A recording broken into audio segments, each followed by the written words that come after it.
உலகத்துல இருக்கிற எல்லாருக்கும் தெரிஞ்ச ஒரு கப்பல்னா அது டைட்டானிக் தான். ஆனா அந்த டைட்டானிக் கப்பல் உண்மையிலேயே கடல்ல மூழ்கவே இல்லைன்னு ஒரு மிகப்பெரிய வதந்தி பல வருஷமா சுத்திட்டு இருக்கு.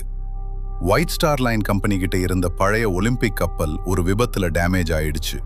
அதனால இன்சூரன்ஸ் காசு வாங்கறதுக்காக உடைந்த ஒலிம்பிக் கப்பலுக்கு டைட்டானிக்னு பேர் வச்சு வேணும்னே கடல்ல மூழ்கடிச்சிட்டாங்கன்னு ஒரு கதை சொல்றாங்க. ஆனா உண்மை என்ன தெரியுமா? இது 100% கட்டுக்கதை. உலக மகா போய் இதுக்கான முதல் ஆதாரம் இன்சூரன்ஸ்.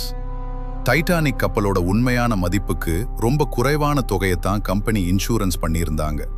அதனால கப்பல் மூழ்கியதால கம்பெனிக்கு லாபத்தை விட பல மடங்கு நஷ்டம்தான். ரெண்டாவது மிகப்பெரிய ஆதாரம், ஒவ்வொரு கப்பலுக்கும் ஒரு தயாரிப்பு எண் இருக்கும். ஒலிம்பிக் கப்பலுக்கு 400, டைட்டானிக் கப்பலுக்கு 401.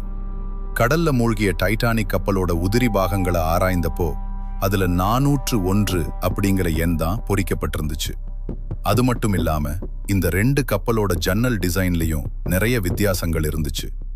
அதனால இன்சூரன்ஸுக்காக கப்பலை மாத்திட்டாங்கன்னு சொல்றது வெறும் இன்டர்நெட் வதந்தி தான். வரலாற்றுல நடந்த அந்த சோகமான சம்பவம் முற்றிலும் உண்மை. இந்த டைட்டானிக் வதந்தியை நீங்க இதுவரைக்கும் நம்பியிருக்கீங்களா? உங்க கருத்தை கமெண்ட்ல சொல்லுங்க. சப்ஸ்கிரைப் பண்ணுங்க. இது கிரிஷ் கதைகள்.